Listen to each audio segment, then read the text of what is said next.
Yeah. Do you need the restroom? You want the restroom? Oh, no. No, you're okay. All right. Okay. I have this rolling. Okay. We're sitting here with Mr. Aharon Dahan, May 16th, 2012, in Pikesville, Maryland. Thank you very much. Why don't we start? Tell me a little bit about your family, where you grew up, parents, brothers, sisters. I was born in Tiberias in 1925. I was in Tiberias till age about 16 and a half. All my brothers moved to Tel Aviv. I was the youngest in the family. I was the first child in my family that was delivered in a hospital, Christian hospital. All my brothers were delivered at home. When I got in Tiberias, I was interviewed if I'm willing to do that, to put on businesses in Tel Aviv messages from the underground. If you were under 18 years old and they catch you doing it, they put you in jail. But if you're over 18, they hang you. That was the British law. I was glad to volunteer. So it started off, it was initiated by the Jewish Agency or by the Sukhnut then, which was the unofficial government of Israel, sort of. And we passed that era. My nephew, he was in Lechi. The underground of that era was the Etzel, which called Hamamad, the Lechi, the Palmach, the Haganah. This is the groups who were different underground. Why don't we take a step back before that, though? Your parents, were they from Palestine? I am the seventh generation. My family came about 200 years ago.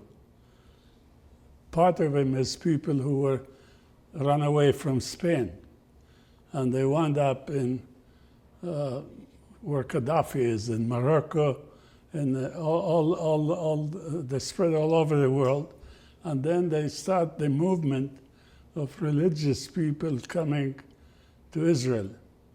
And like Rabbi Akiva, Rabbi Meir Baranes, they're all buried in Tiberias. And just talking about this, I just put another story on one old building that served the kids that their mother work. They come home, instead of being in the street, they come and they study, and it's a wonderful project in Tiberias next to Rabbi Harambam grave. In that era, they were looking after Stern. Stern was the head of the Lechi. As a matter of fact, Shamir was the head of the Lechi, but Stern was the active one. And he was shot in Florentine and Mizrahi Bet. He was hidden, he hid himself in the closet. They knocked the closet bullet with no end, and that's what he was killed.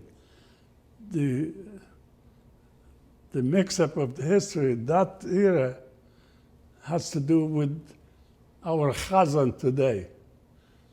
That our mission was to go to all the bases of the British, which we knew we got to kick them out at all costs. So what we needed clothing. We needed to prepare from underground to an army. So we went to all the storage bases and cleaned it out. It was known then that the British needed more help, and they ordered new division. There were 100,000 British to try to control the issue. They weren't able to do it. To make long story short, my brother worked where son was killed in that cleaning store. He was working there. When we hired a new husband for Betefila, his name Albrecht, I asked him, do you have any relation to this Albrecht? He says, he was my father. And he was the head of that region from the Etzel point of view. So I went to him to get the khaki hats dyed into red to match the British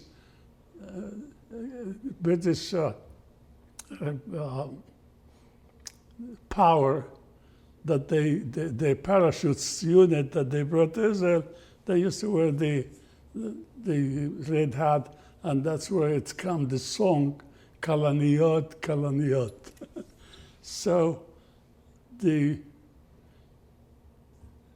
mission was, I was in 1943, I believe, Rommel was already in El Alamein, fighting Montgomery. The British came to the Jewish agency and said, you ought to send your guys, the young men, to help. That's where the Balfour Declaration came, the second Balfour Declaration. We will help, but we need your help to give us our independence. So don't worry, once we win the war, you'll be in. Moshe Zichmer, they talk, promise, but don't deliver. So the underground, they stopped the activity against the British for that period, but renew it after we call it HaSefer HaLavan. Right. I still want to hear a little bit more about what your father did for a living. My cousin of my mother was the mayor of Tiberias. Tiberias had an area where today is Eged Station. It used to be where the Bedouin from Khatin, Lubia, they used to come in to market the product in that spot that my father was leasing it from the municipality.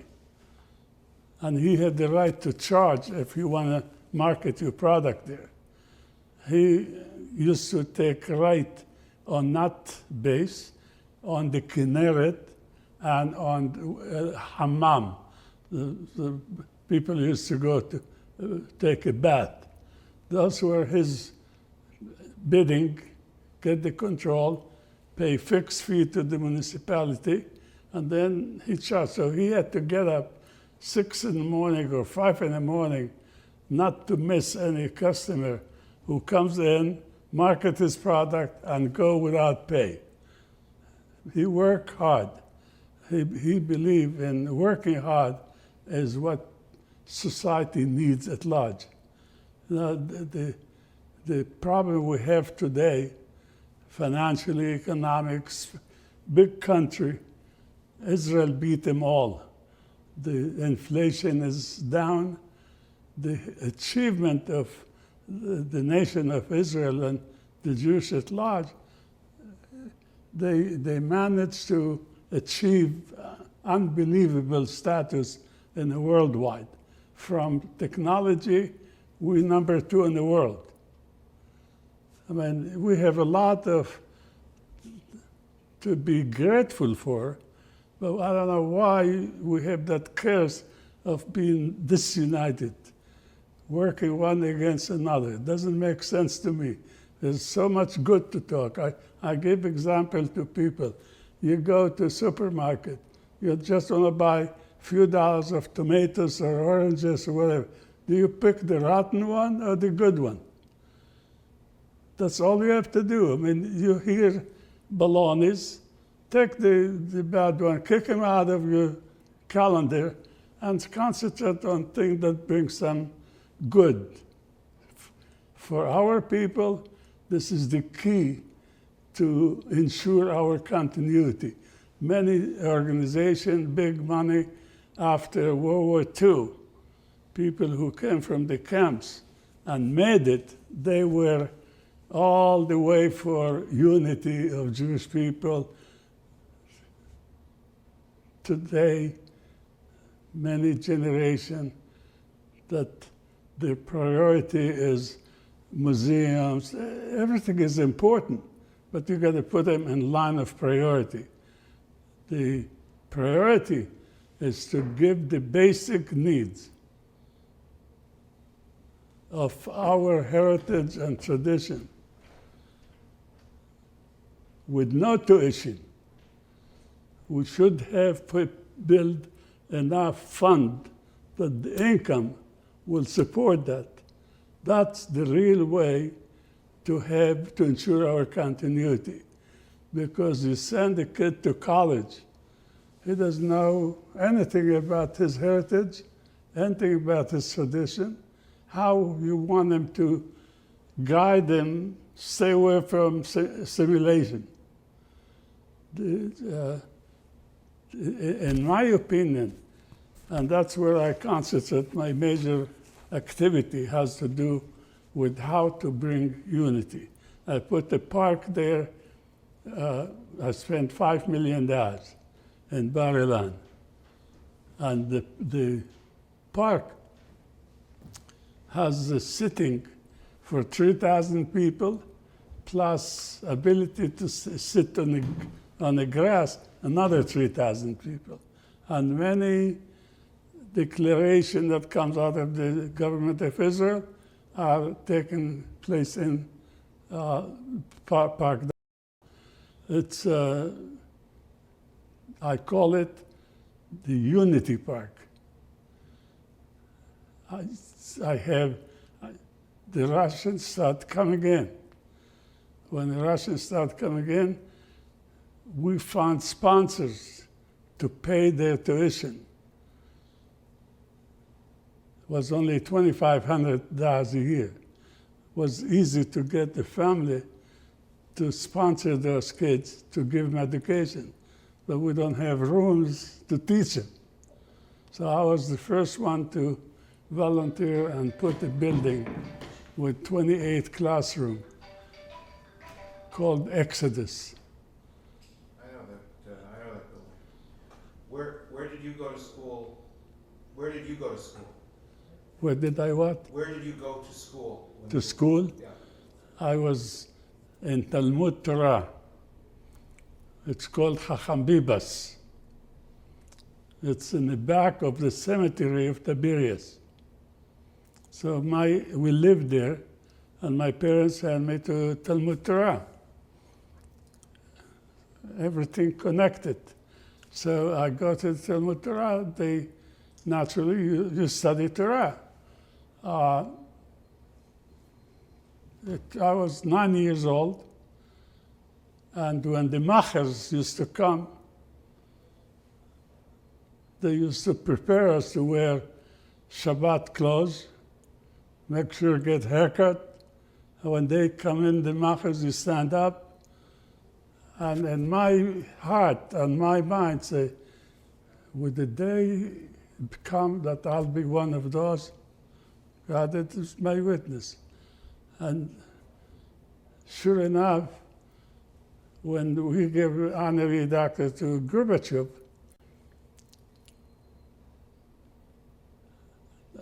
since I was born in Tiberias, they asked me what I do to present him as the son of Tiberius. Sure enough, they bluffed me. The whole thing was me. The boat that takes the tourists in the Kinneret comes in with all the lights, about 300 people sitting on the beach for dinner, and the mayor, Peretz, was the mayor of Tiberias, bring me the book of Tiberias, and bring me the key of Tiberias. I was so shocked. I wasn't prepared. But I'm looking in from the Kinneret, I'm looking to my Talmud Torah. So I figured there's no better story than telling this story. I told them the story, they couldn't believe the connection. The son of Rabbi Wahlberg he graduated from Columbia. Then he wanted to get master in law. I set him up to go to Bar-Ilan. When he came back from Bar-Ilan, he knew more about my history from there, and he said, you gotta give me some time to write your biography. I said, I don't have time, I really don't. But if it's so important to you, I'll be glad to. He said, I'll bring my tape, we sit, we just talk, just to talk about what you did in your life. And I'll take care of all the rest. So the son-in-law of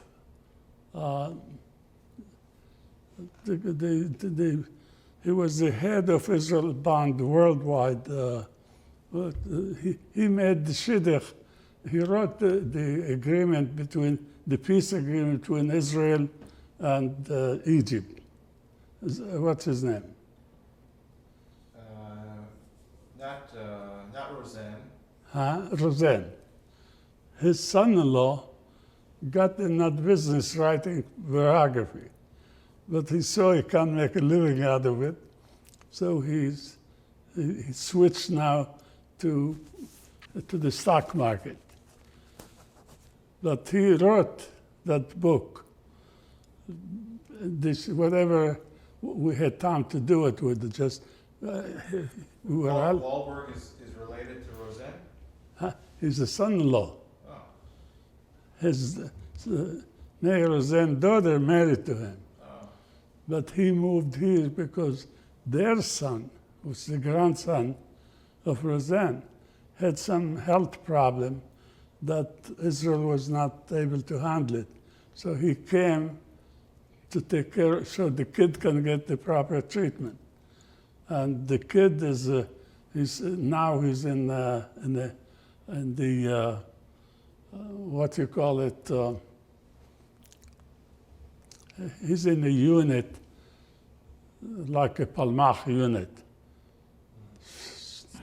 That's the kid that was sick, but he's been taken care medically through medicine.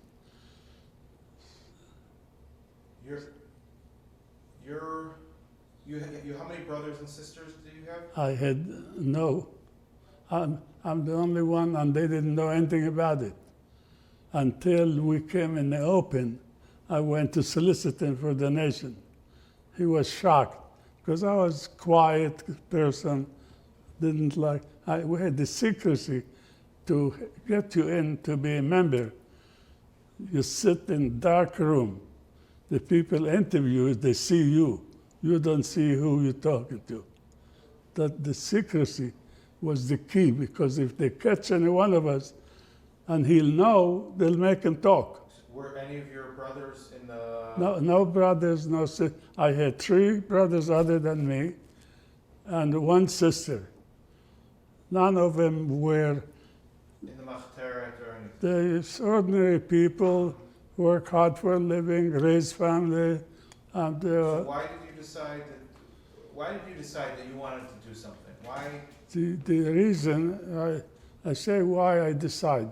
The reason is I was watching what's happening in World War II. you see, it's like if you go to the other room, I got Israeli channel. I know about what's going on in Israel on a daily basis. Channel 2, Yonit. I get fully informed what's going on, and I get hurt, but I watch it anyhow. I don't like to watch it, but to know, you got to be ready. So it was the idealism, was the machterot, not just the etzel, the irgun, the lechi, the palmach, the Haganah, they all were working together. And the Shabbat HaShchorah, I was discharged from the Navy. Now, So first you joined the British Navy. right. What year was that? In 43, I joined the British Navy. Did you have friends who also joined? Huh? Did any of your friends join the Navy? No. It's, I joined the British Navy. They asked us to get to the unit in the British Navy. The British Navy was very hard to get in because the king is the head of the Navy. So you had to be qualified. I had the mazel to be qualified. Now, why they want us to go in the Navy, but in the transportation department? Because the transportation supply, El Alamein army that was there, supplied all the area where you need in Cyprus or wherever. We wanted to be in this unit, the Haganah or the Sechnut, to accomplish their plan to smuggle ammunition, refugees, illegal Aliyat HaNoar. All these units needed transportation. So we used, for example, given allowance to go from Haifa, that the Navy base of the British, to Cairo or to Ismailia or to Alexandria. Naturally, we used to go to Alexandria where you have the port. Cairo don't have a port. So, but if we were given so many days to get this mission, we take another driver with us, no stop, to hit it with much less time. And the other time, we've been used to do those other activities, the illegal. We didn't know what we're doing. We just were following orders. So that's the relation. Can you give me an example of tell me about one of these missions, something that you had to do. We didn't know much about the mission. We just say, you stop at Ismailia base, and they will give you something to deliver to Haifa. We had no problem. The guard, the Egyptian guard, crossing the board, they were paid to close their eyes. But it was not my mission. I was indirectly part of the mission, doing what I don't know what I'm doing. I wasn't supposed to know. When we brought them to Israel, Aliyat HaNoar, we put them in the kibbutzim. When you brought who to Israel? Huh? When you brought who to Israel? These kids? The kids. We brought them to Israel. In Israel, they placed them in the kibbutzim. That's one phase. Another phase, you talk about my brother. One of my brothers, Yaakov, he's about 10, 12 years older than me. They were, the woman in Poland was in danger. How to get them out of there. So they set up a system with Poland that you pay. You get married to one of the girls, you take her out of Poland, bring her to Israel. That was to try to save Jewish life. he went twice. And one time under his name, and the other time under fake passport. That, I mean, we had all the passports you can think of. We had them all at hand, ready to be used wherever they have to be used. But see, all this activity was a group activity, not individual. The individual flow, the need. Doesn't matter what you know.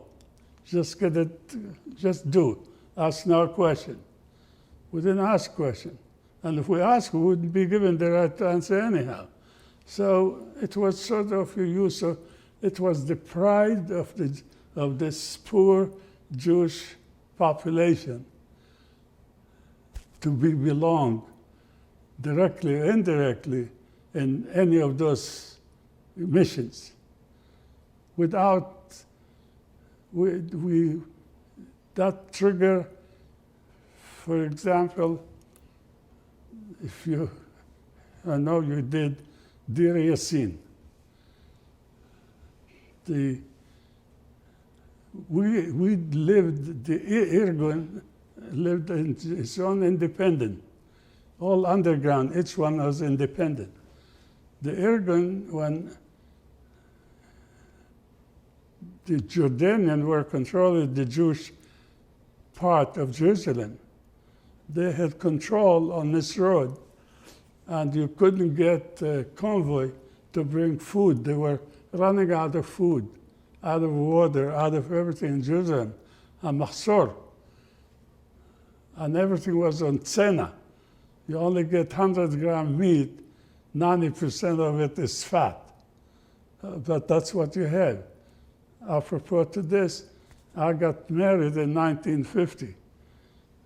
The battalion 82, I was a captain in that battalion, they gave up their breakfast to take all the eggs of that breakfast and make a big cake with a tank on it and brought it to my wedding.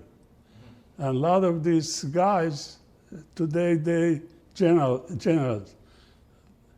So the relation, you say, why we decided, because it was the style of the day, was the thing to do. If you did not pass medically, you had to bluff your way to be accepted.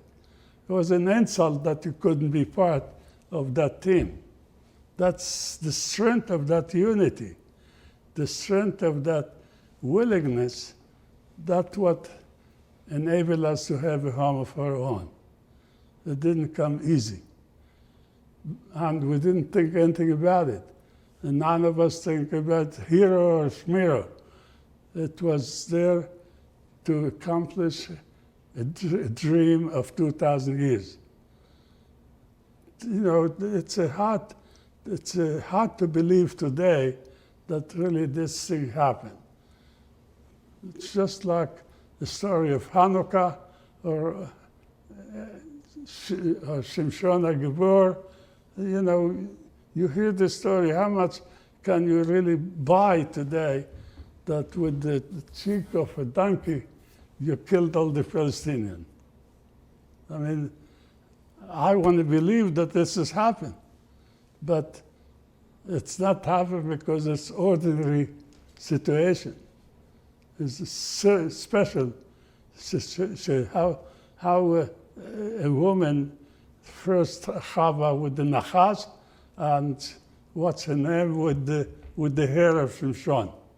She got her secret. So all these things unbelievable. Now, I don't say thousands of years, but I think, give me 50 years from today, people wouldn't believe what we're talking about here that's really happened. It's hard to believe because you got 600,000 people live in Mabarot. Mabarot was built with tents, and a lot of them, we call it Ohel Sayirim. That's temporary, small kind of tent. No water, no this, no nothing. And the issue was to build a new generation. Moses stopped at Har Mevo, not to enter, so he doesn't bring the bad things into new situation. So this was the same thing. The Sukhnut wanted to create Israeli people. So they teach you, the people who came, they were from Iraq and from Lebanon, and from Syria, from Egypt, Algeria, Morocco, all over the place. They wanted to keep their tradition. The Sukhnut agency, she said, this will hurt us in the long run. We've got to make them Israeli. So we insert in them, they believe Israeli is the best identity to belong. That's brought catastrophe. Why it brought catastrophe? It become like your own kids revolt against your upbringing. That did more damage than good. They're reversing it now. When were you discharged from the Navy, the British Navy? From the Navy? In the Navy, again, I could not say. The ship was going from battleship, British, was moving from Alexandria to Haifa.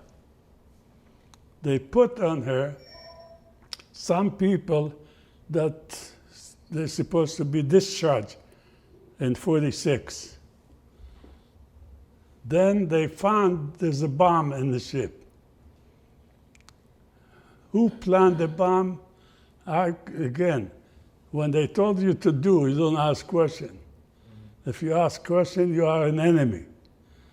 So a lot of us on the ship, I was one of them, we had our clothes, our personal stuff that we brought with us. Which one that had the bomb and who did it belong, nobody knows. But they caught it in time. They caught it in time. And that triggered Shabbat HaShchora, the Black Sabbath, where the British got fed up and they started arresting. This was 4 days curfew. I was still in British uniform. You were in the Haganah still, but you were in British I uniform, was still in the Navy. I was in Haganah. From the Haganah, I moved to the Irgun. Already? By Shabbat HaShchora? Before that, Okay. while I was in the Navy, I wear 2 hats, Haganah and this. The Haganah was my original mentors. But you come here, we had to put a sign, we Palestinian. Now, the British would see Palestinian, the first thing, excuse me for the expression, you fucking Jew. I was not idealistic from that point of view, but God damn it, I'm here to help you. I'm risking my life to help you, and you call me fucking Jew? So a lot of us, even people from the kibbutzim, they converted to the extreme underground, whether it's Lehi to different underground. They went in as Palmach, got out as a Irgun.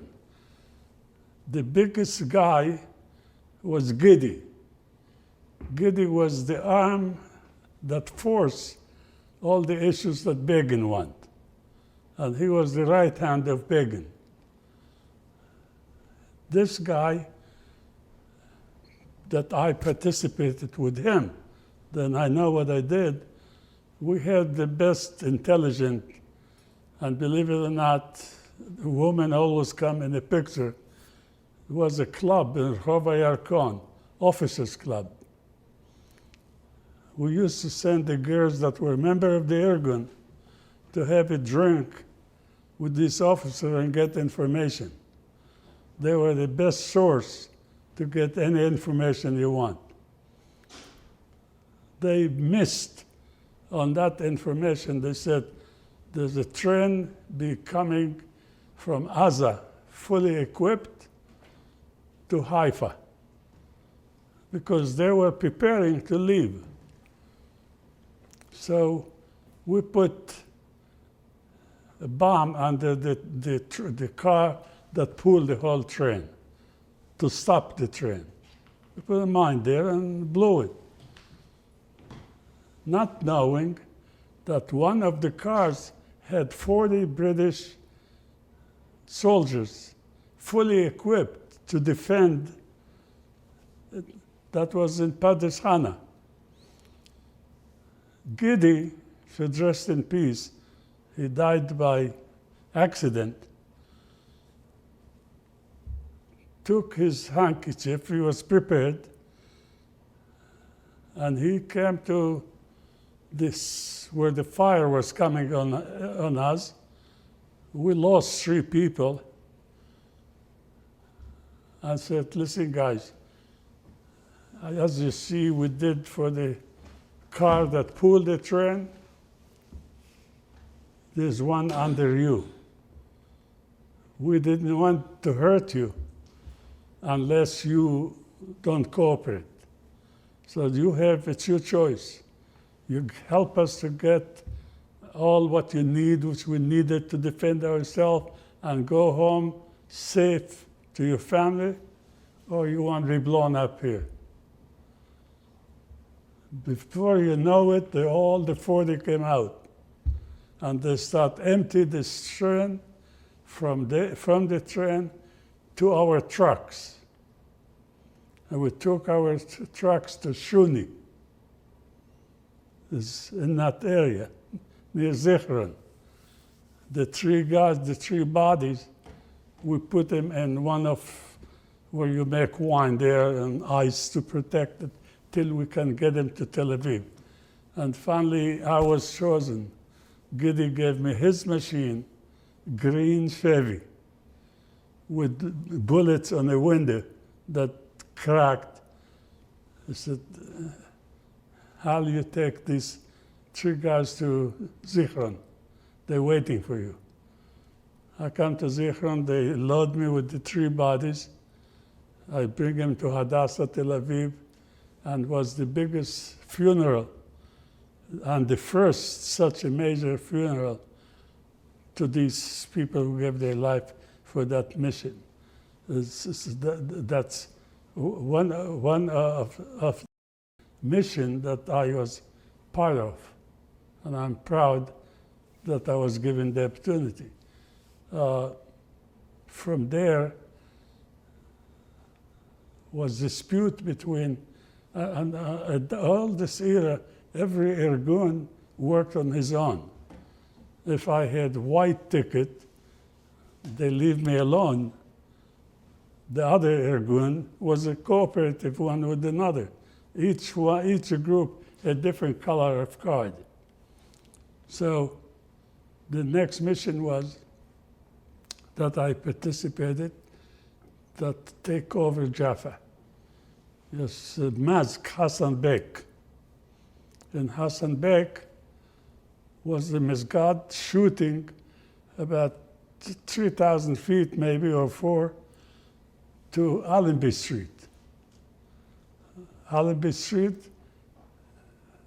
at the ocean, that was the first Knesset. That was the first Knesset of Israel. So the other, call it Haganah, wanted to put a wall to protect people walking in Allenby from the snipers of Hassan Bek and others.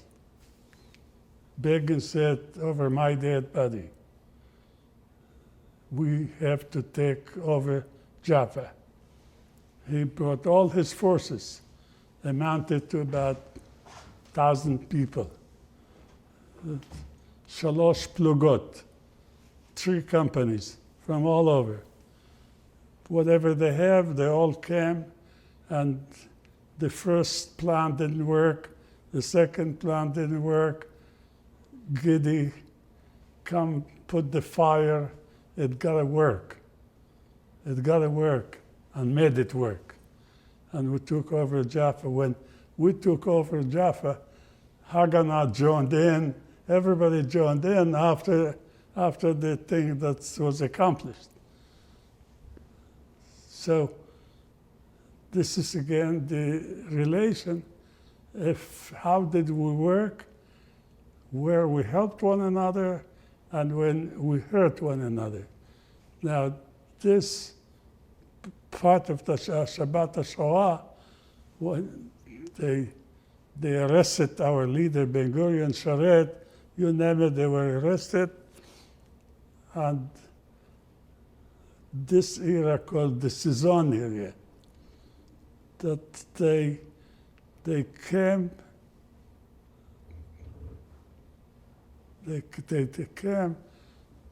that if you help us and give us the list of the Irgun, we'll let you off.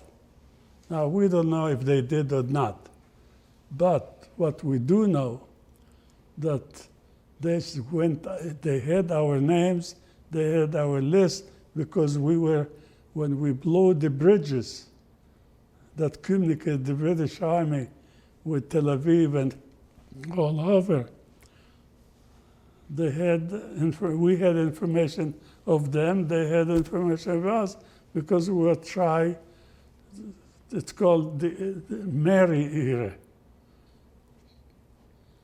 Before we know it, the British, they went to Yagur, and they found with slicks. We used to hide ammunition, anything.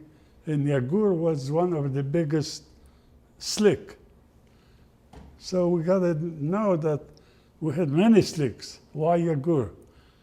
So that's suspicious was that they told about Yagur. But beside that, we see people that we were supposed to be united yesterday, today they're beating on you in your face. So that area called the Season area. It was the worst area that you can trust your own brother. One brother was in Lechi, the other one was in Palmach, and everybody has to stay apart. Now they are united to beat the Irgun. So these are issues that where I was part of. Now come to Deir Yassin. We warned the Jordanian we had to build Burma Road. Before we get to Deir Yassin, what about the bombing of the King David? Or did you?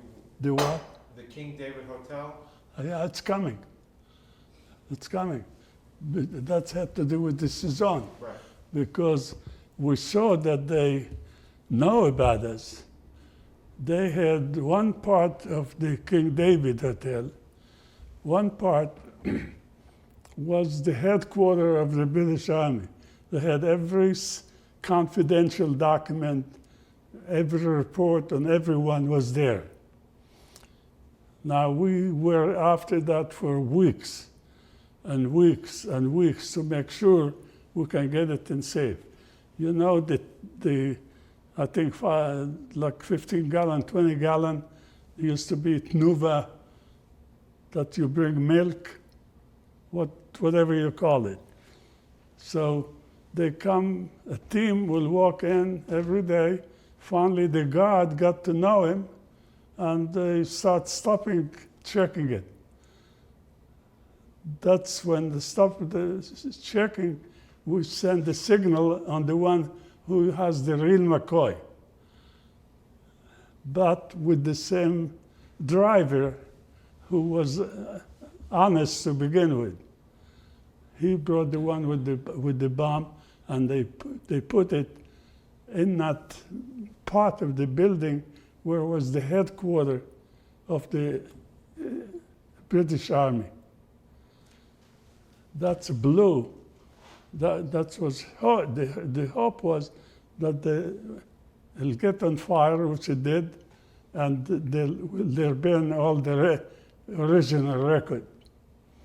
That's what was the hotel issue. And after the hotel, it came that they went to 3 guys when we tried to free all our prisoners from Akko. Was a guy who was killed when he joined the army. He was the head of that mission. Again, they went through where they take bath, all Arabs and Jewish all together. We went, called Hammam. We went through the Hammam to the base and we were able to free a lot of them, but we lost few. This guy wound up to be, when we became like an army now, he wound up to be in the same brigade I was, but in Gdud Shmonim V'Tesha. Shmonim V'Tesha was Dayan Hamagad. Alex was a Russian officer. He was the head of 82. Magad 82. Both of them were in Chativa Shmone. Yitzchak Sadeh was the head of Chativa Shmone.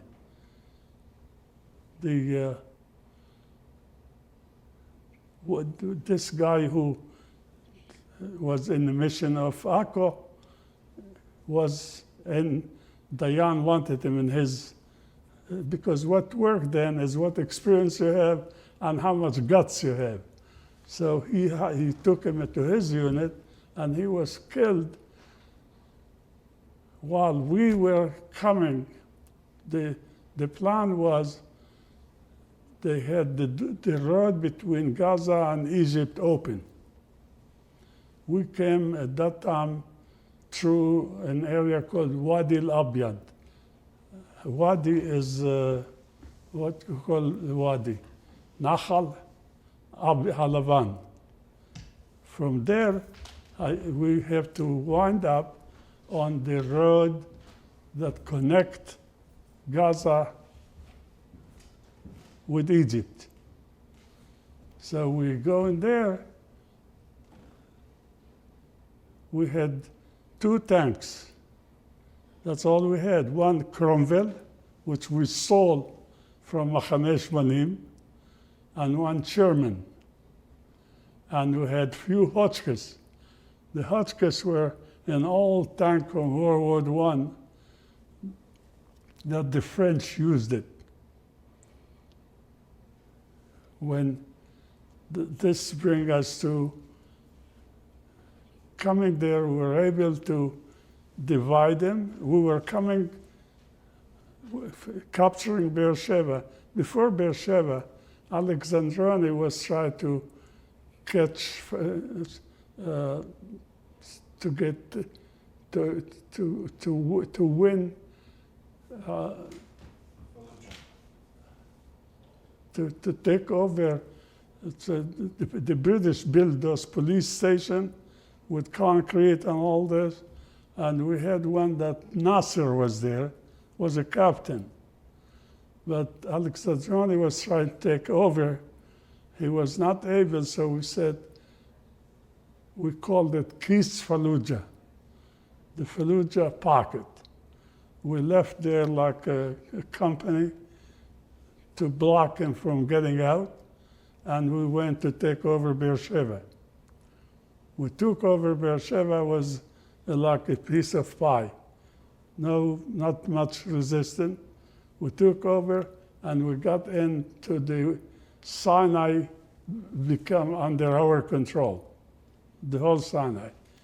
In that mission, we Chativa Shmone was able to get as close as maybe 1 mile or less from the Suez Canal.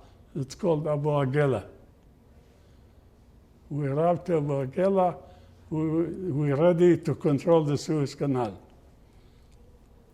That was in 48, one of the biggest mission of then. Uzi Narkis was the head of that mission, plus some others from different units. Do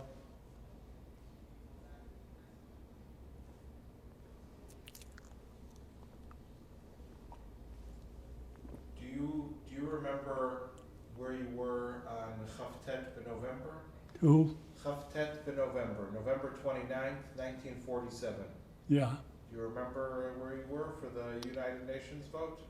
At the declaration of the independence? The UN vote, where they voted in the United Nations. Yeah. Do you remember that? Do you remember where you were? Yeah, sure.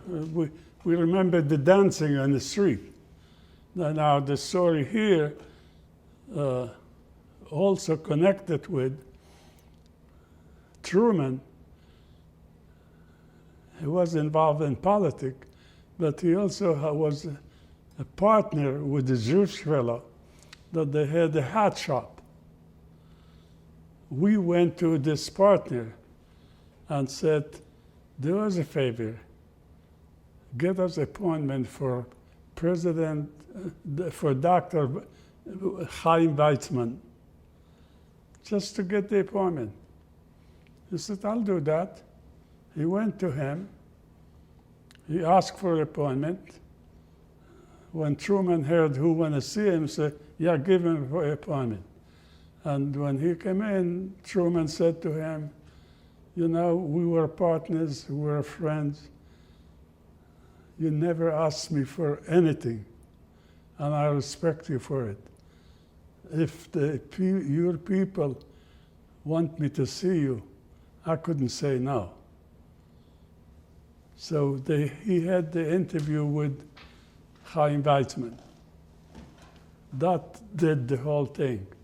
He promised he will make it happen. He'll get the votes. And he got the votes in big way. What we did celebrate in Israel is dancing hora all over Israel, from happiness, from joy. But the fear of Ben Gurion was he didn't want to announcement right away. He didn't feel we prepared for it.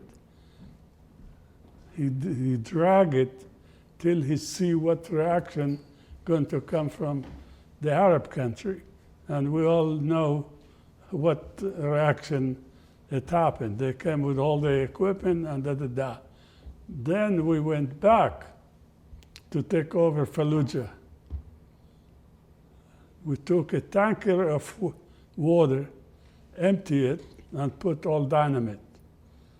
And we took this tanker, rolled into the concrete police station, cracked the opening, and we got in. And Nasser was the captain in charge. They said, you want to go back home with your people?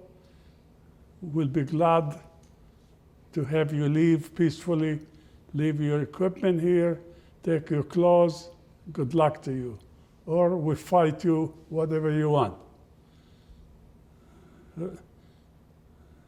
Nasser took this first option. He left Fallujah, took his army. That's where we had a cook from our battalion, what's his name? That's the first time they gave Gibor Israel. We put an application on his behalf because he was a cook of the unit, but here he drove a pickup truck, and he got 6-pounder cutting his legs. So every unit put what they believe in, and we won the first Gibor Israel.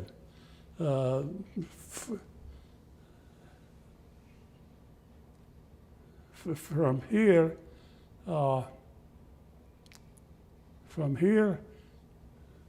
until 1956 was pretty quiet.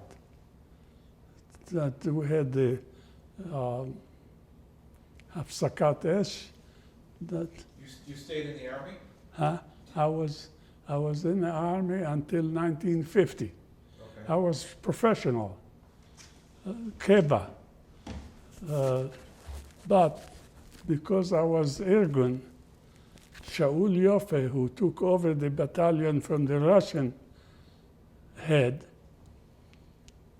he was in my jeep when we went Wadi Labiat up to Abu Ghela. And he was very friendly, Shaul. They three brothers, Yofe, Achim Yofe. And he said, I really feel sorry for you that you had to be member of the Irgun, because you're cutting your chances. This is a free country, but to a certain extent, a lot of abuses take place too. We should have people like you on our side. My number was 71984. That's my serial number. That was the sign that you are ex-Irgun. So watch from this guy. So I said, and people have relaxed from war until 1956. In 1956, we were the world heroes. We were only supposed to attract the fire of the Egyptian army that was deployed in the Sinai, while the French and the British would parachute to the Suez Canal to take it over. In 100 hours, we not only attracted the fire from Egyptian forces, but we finished the Egyptian army. And the euphoria of this success went to our head. And everybody now didn't believe that another war will ever take place. They learned their lesson, which we know the fact that they did not. So this is in 56, the Russian called Foster Dulles, who was the head of the State Department, and said, you pull your buddies out or we get in. Foster Dulles shit in his pants, and he came to all of us and he said, hey guys, you're on your own. Here is the message. If you don't get out, the Russians get in, don't expect us to be involved. This, in a sense, forced the French, the British, Israel to make their own decision.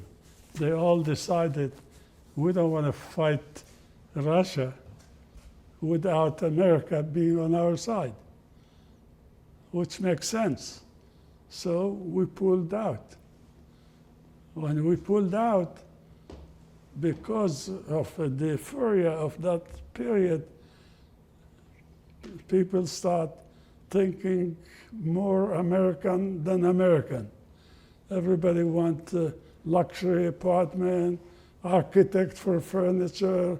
They say, Bala Pota, Bala Milah. Those who had the money, they want to live it up. Those who didn't have the money, they want to make the money to live it up.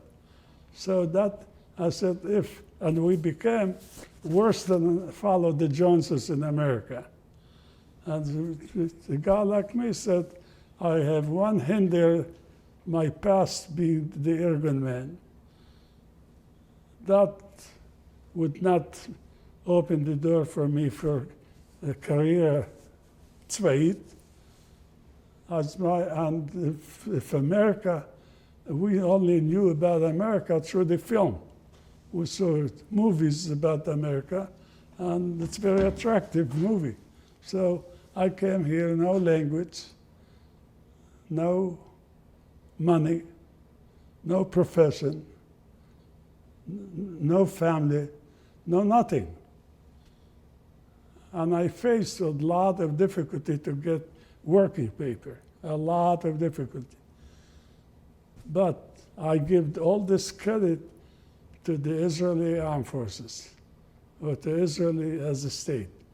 What we learned in all that era of underground, this is overcome obstacle. Don't accept a no for an answer.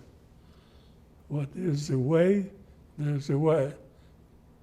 אם תרצו חבריה, אין זו אגדה. Back to the Makor. And here I am. Now, for 10 years, as anxious as I was to visit Israel, I did not want to go to Israel until I accomplished my mission. And my mission is to be able to do for Israel from here more than I can do if I am in Israel. So the exchange worth it. Today, I gave already almost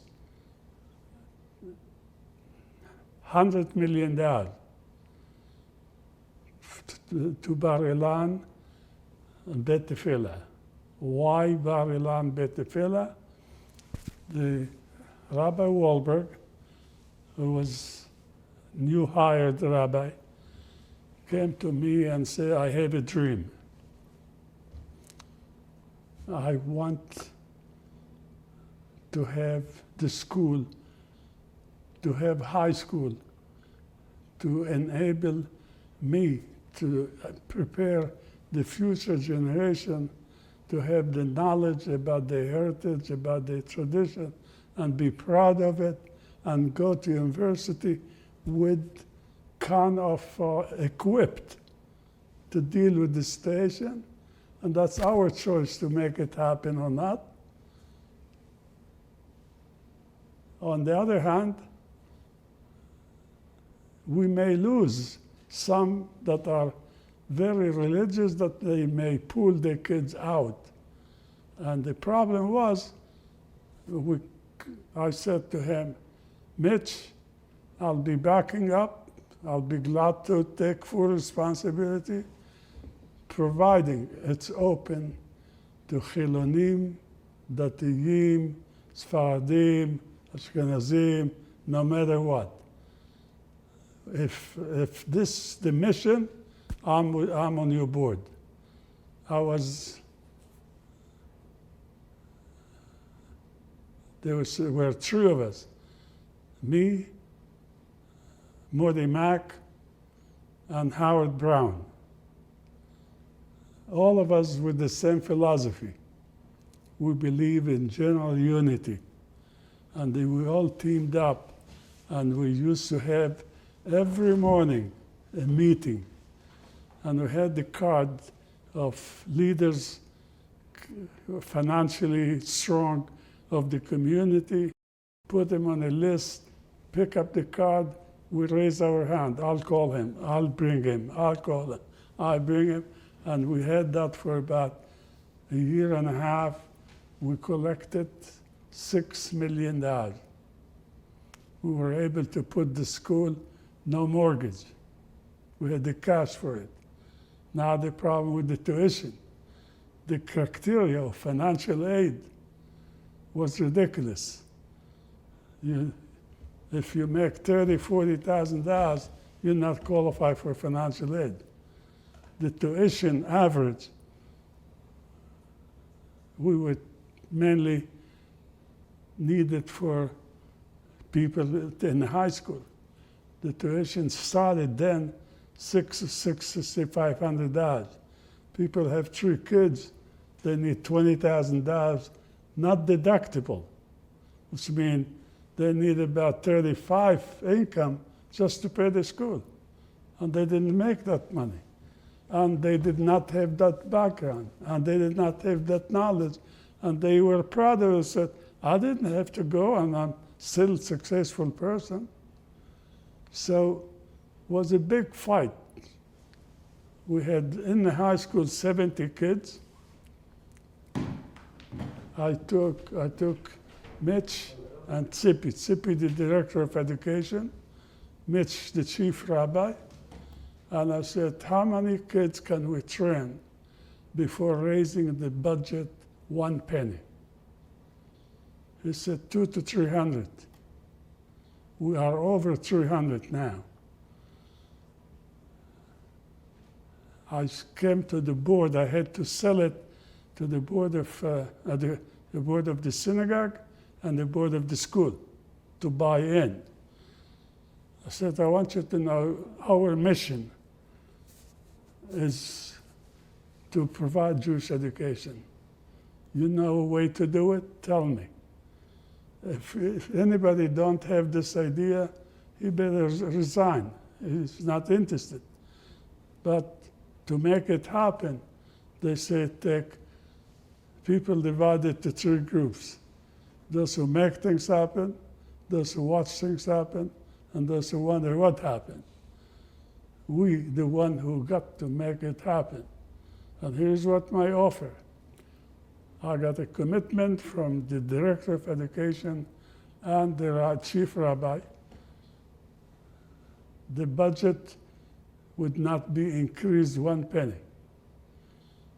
I will give up to $2,000 for every student over 70 in order to enable him to come. So even if we have to wait for a year to reverse the situation, we can make it happen, because if we offer free, the guy who give us his bullshit will say, okay, you don't have to pay tuition. Just give us your kid. And by him giving us a kid, I'll go to step 2. That kid will have knowledge about his heritage and tradition more than his parents. Now, his parents don't want to lose communication with his own son or daughter. They would want to come and learn about Judaism. And when they come back, and they have the means, they also will contribute money. And what's going to make it happen is because our kids from kosher home, they cannot go to a friend who's not kosher. So the kids will make his people turn the home to kosher to begin with, so he can have the same celebration as every other kid. Make long story, that plan worked like a clock. And we used to lose $600,000 a year, because electric, insurance, all the indirect costs, it doesn't matter how many kids in the school. That's how we made it happen. And today, there's a fellow, it's a Rambam school. The people who left because they did not want that mix, they started their own school called Rambam School. And they brought Rambam School, Shlush, her name. She's a little relative to my family. She did her best, but she couldn't raise the money. Just more debt, more debt, more debt. Finally, they had to go bankrupt or sell. And the people who wanted to save the school, they come to see me, what's my secret? I told them it's just what I'm saying to you. That's unless you're willing to fight to achieve your goal, and it's not going to be an easy one, don't start. If you don't want to finish something, don't start it. And that's what between projection and actual. Projection and actual. You have to put this together.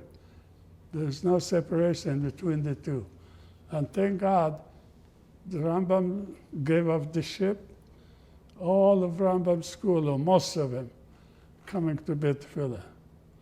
So you have to believe, and that's really my history. You have to believe in what you're doing. God gave us the brain equal. We were born from the same process everybody else is born. From here on is what do we do with it, or how we use it, or how we abuse it. To me, go to cruise is boarding like hell. I am there the first day, the second day, I say to myself, what the hell I'm doing here? There's nothing of my belief being implemented. I'm wasting my time. I stopped cruising, I stopped all this, and if you see my desk, there's a ton of papers. All has to do with all the activities, almost every organization. The first one I was chosen the head of Jewish education by which the religious organization in New York. OU. I was picked up for my approach to how to maintain ourselves and ensure our continuity. And the list is long. The last mission, I was the chairman of American Friend of Israeli Armed Forces. So it's a tech mission. I finish it. I move to another, finish it. The big project now is I'm committed to give $50 million in the next 7 years. How much? $50 million. 50? 50. To the project where all the technology going to come from, which is in Tzfat.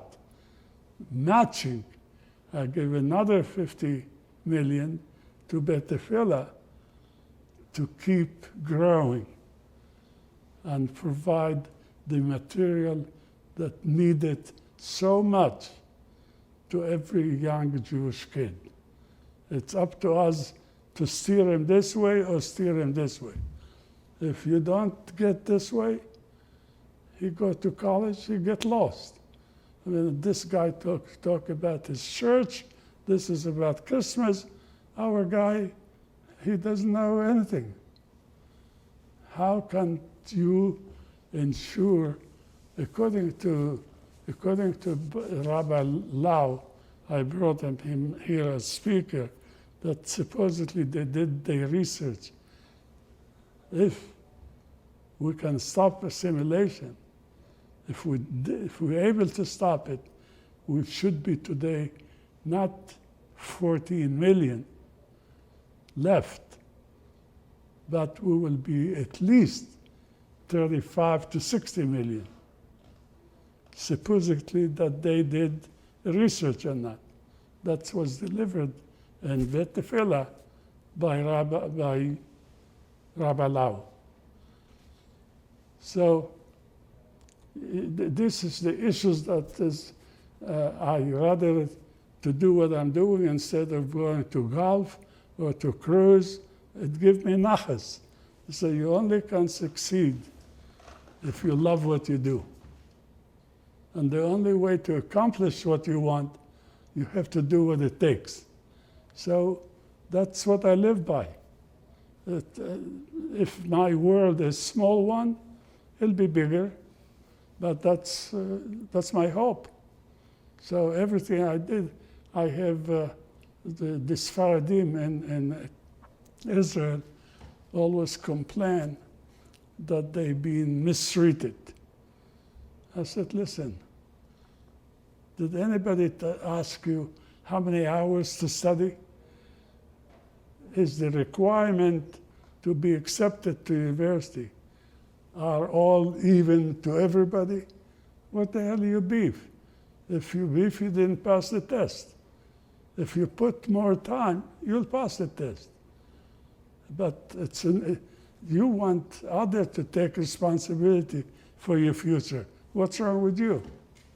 We say, Adam הכי קרוב לעצמו.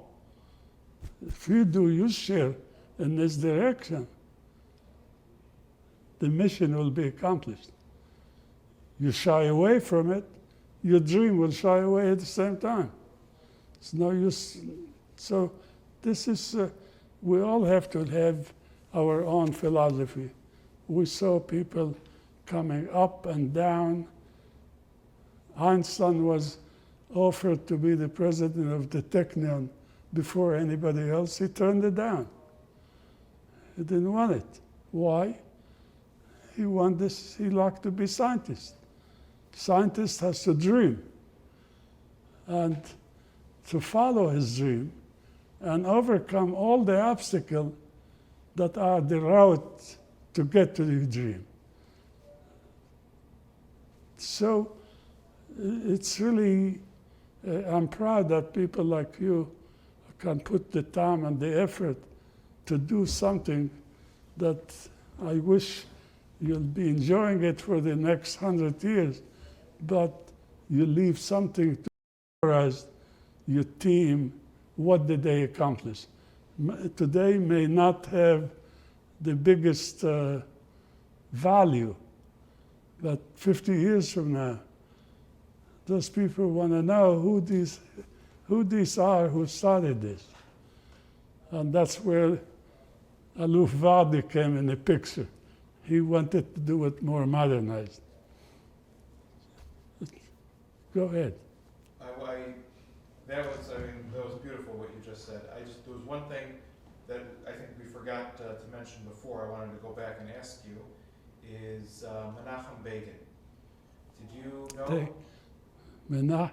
Menachem Begin, when he was in the Machteret, he lived in Rehov Hanvi'im and Evin Givrol in the first floor apartment. Very humble way, very humble location. Now, what I follow, that he was elected the most honest, the best prime minister Israel ever had. From honesty, from loyalty, from dedication, from goal, and from the mannerism to accomplish his goal, from every aspect. I mean, there's a lot of, you got Shamir, you got, if you see the picture there, they all who come here, I host them.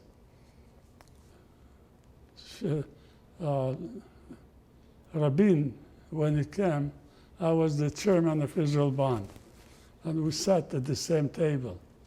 His wife, I'm sorry to say, but she's a Nachash.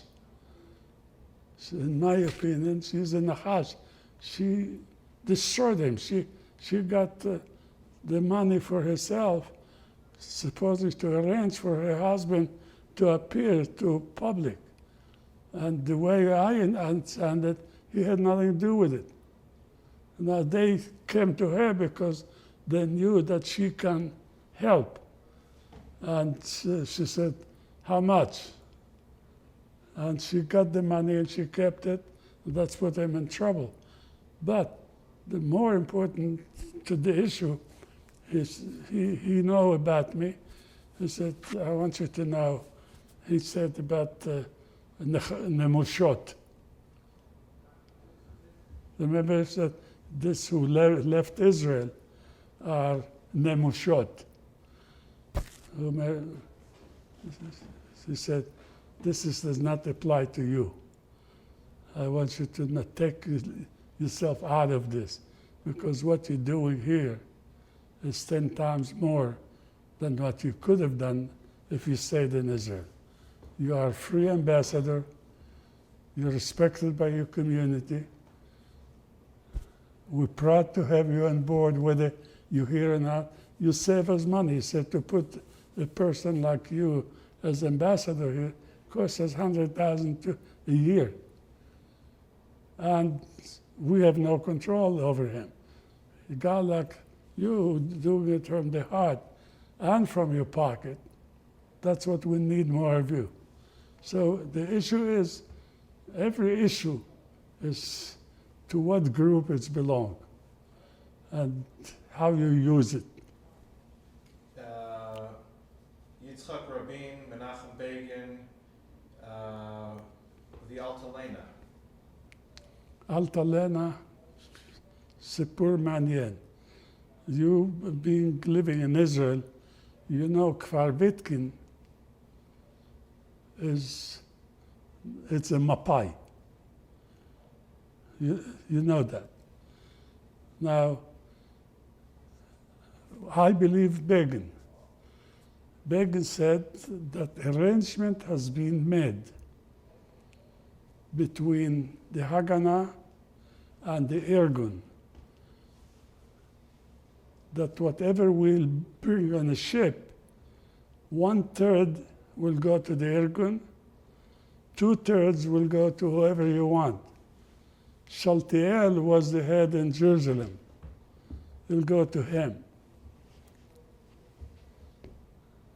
Now, I believe such an agreement took place, because if it wasn't, that'll be the last place the Irgun would come to unload the ship.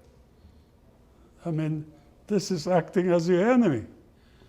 So after the ship got to Kfar Vitkin, they opened fire on us. We didn't expect that. So Begin said, take the ship to Tel Aviv beach. Between Ginati, that was a Yeke cafe house, and Pilz was the city boys play. And I want to deliver my speech. His speech was how to work, to unite it and work as a unit, but as independent, because we will be more efficient if you and I belong here. Now we move together here. We have experience how to work together.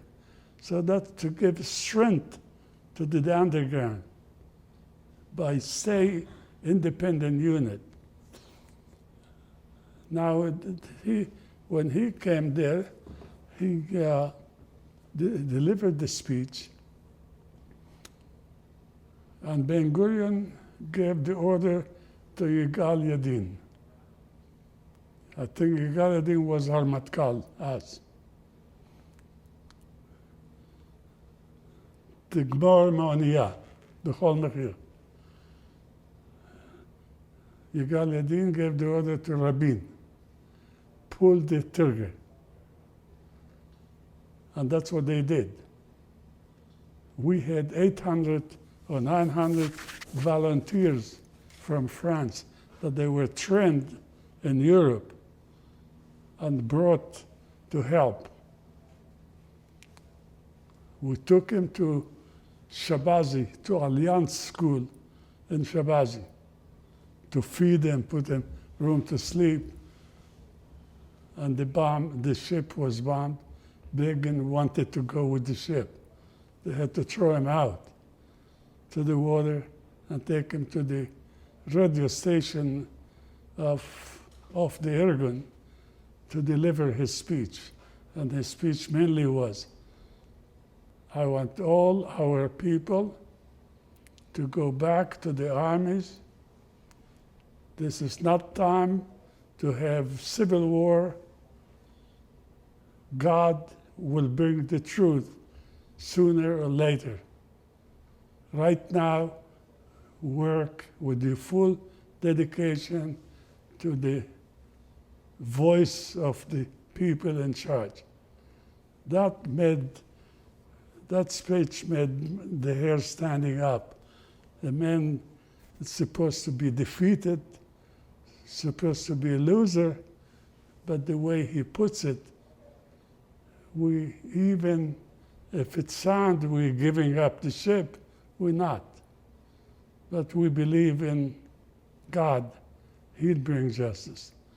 And eventually, God brought the justice, and he was elected to be not only prime minister, but top prime minister. So this is something every one of us should carry this with him and translate it into reality. And that's really the story of Altalena. And after Altalena, that's what we went to Jaffa. And again, Gidi, order of Begin, everybody follow him. Gidi brought one company, didn't work out, brought two company, didn't work out, brought another company. That was the biggest fight for underground to work in that scale. But Jaffa was in our hand.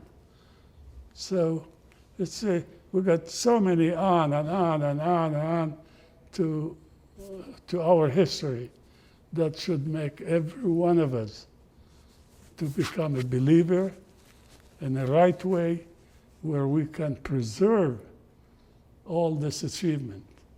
But they got to be on our daily agenda. You put tefillin every morning. You put a talis. You want a rule. You have to have minyan to have kaddish. So why we follow all these rules without following the rest, what come after them?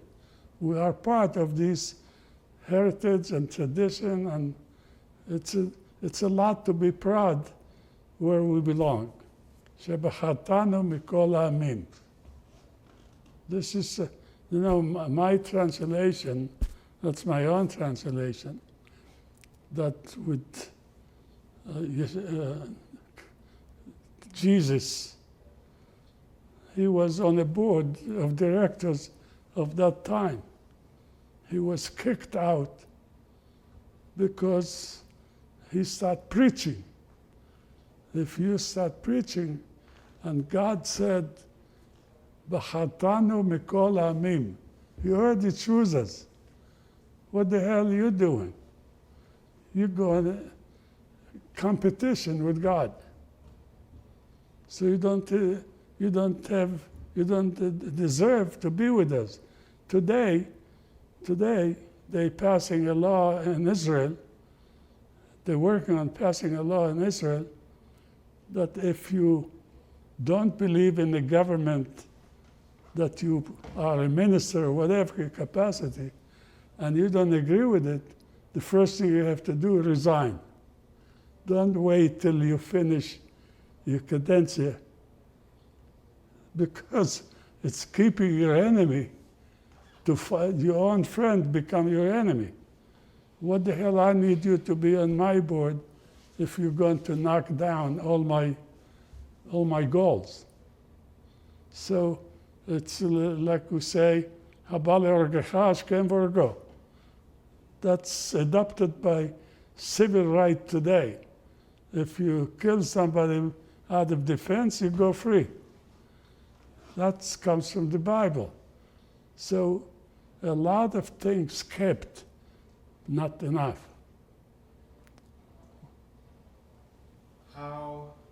Maybe we'll finish with this,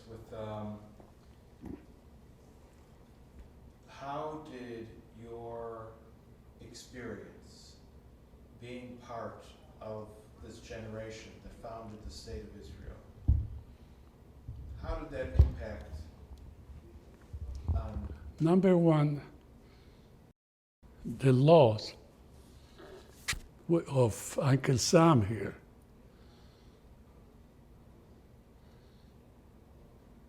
Not everything I did, my family was fully supportive of. It's normal reaction of human being that when you have the means and you give it away, you really feel it was supposed to be me. You gave it to John Doe, so I don't have it. I said they all need, and that's why we should not minimize our priorities. We should be fair. So the law said here, for example, my portfolio today, if I don't do or I didn't do what I did so far, thank God I was able to do, I would have to give Uncle Sam over $10 million additional taxes. I have two choices. One, if I give it now, move it from my portfolio to what we call family portfolio, that will be exempt from taxation. If that will happen, I moved 9-10 million from government tax to family trust. But I have to do it now and live 3 years. If you don't live 3 years, you go back to the old system. You have to pay the taxes. So basically what the government say, you have nothing to lose. If you made up your mind, do it now. Live 9 years, and we're willing to give up on that 10 million to move to your family, because then your family will be paying taxes, which will be minimum because it's divided to so many levels.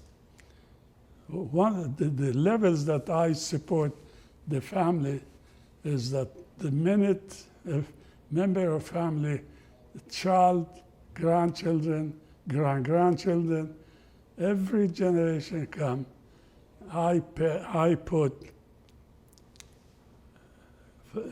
a college fund. So when they will be 18, they have all the college paid.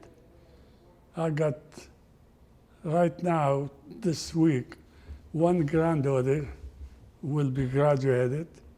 I got my youngest son has quadruplet, 2 boys, 2 girls in one shot. Wow. And they all graduating in June from MIT with A+ grade, top student. Why? They came with double education. They came with the Jewish study and call it the general study. When you expand your mind to comprehend the bigger picture, even if the bigger picture is 10% down, but you consider the 90 you got addition due to that, that's going to make it. However, if you go to Jewish school, I pay. If you don't go to Jewish school, I don't pay. You gotta pay. So it's a blackmail, okay. If you have to blackmail, blackmail. But I have a mission.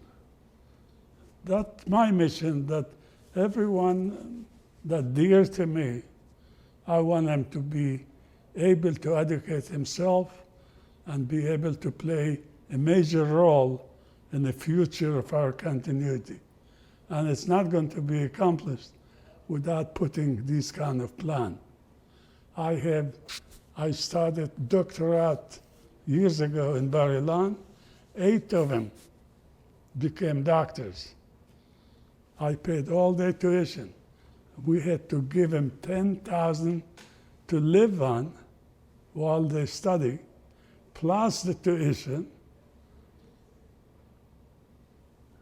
And I'm proud the head of the energy is one of the doctors that I financed to become a doctor. He was a pilot, one of the pilots who bombed Iraq nuclear. So we create history, but we don't use it to the fullest extent. And that's where I feel I don't I'm a humble person, down-to-earth person. I don't like to play games. I say it as it is. I learned from Menachem Begin. Whatever he say, he means it. And whatever you say, he delivers. So we have who to learn from. It's written for us. Just use it, don't abuse it.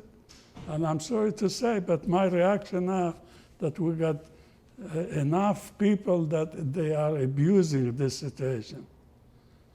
I don't think government should take the attitude that the previous government promised something.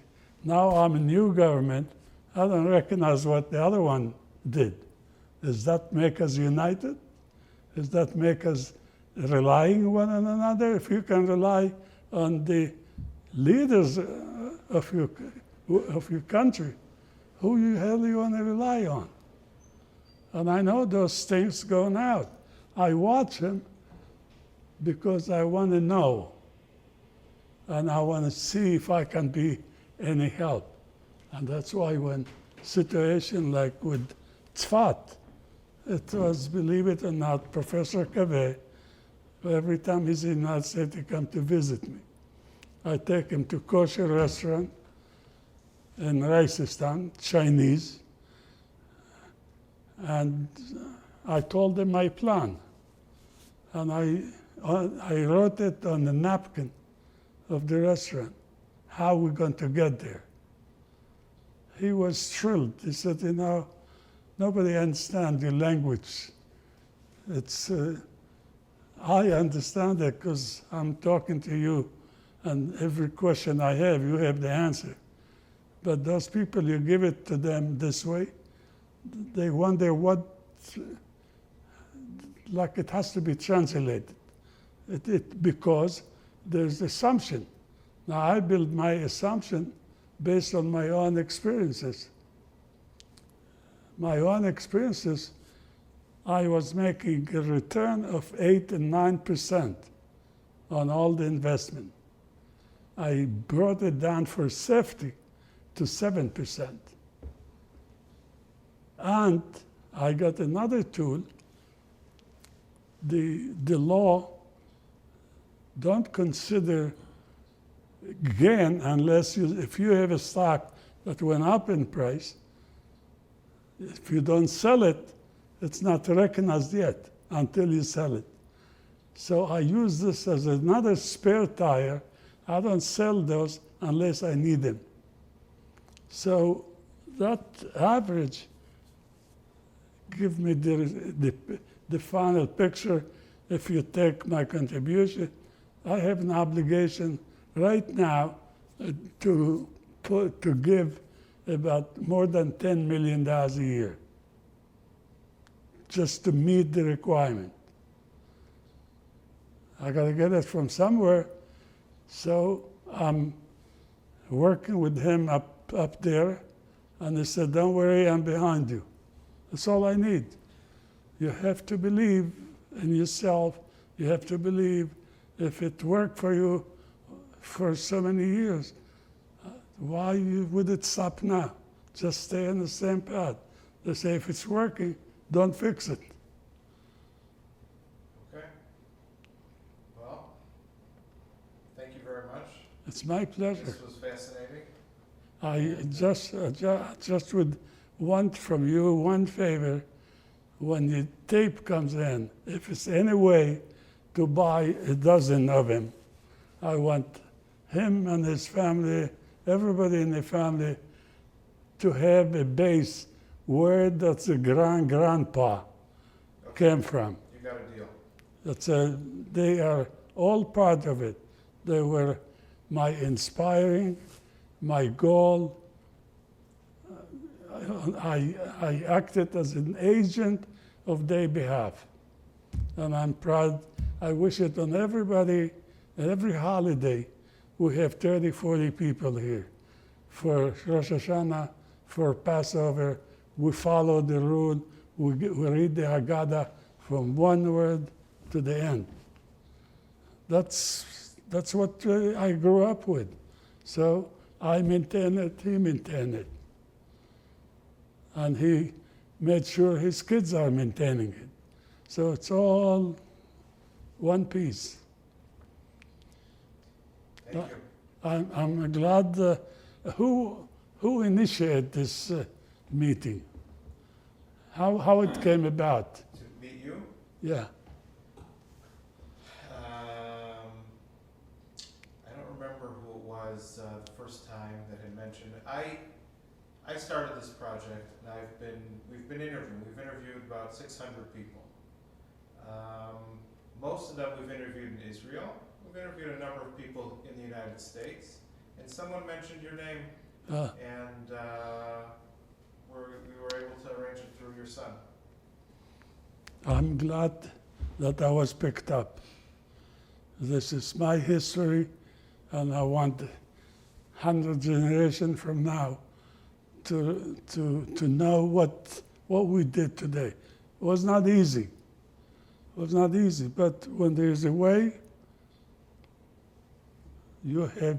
when you believe a dream of 9-year-old kid will dream what he dreamt and accomplish it, that's the biggest compensation I ever could hope for. That's, I'm glad to contribute in any way I know how, but what I'd like if you're interested, to set up all the openings we have in Bar Ilan with that nanotechnology. Will be different events. The president is there, the prime minister, to include you, to be invited to this. Oh, thank you. Because you'll enjoy it. It's what we're doing there is about the dream we're talking about here. Now we're doing it in reality. Thank you. Thank you.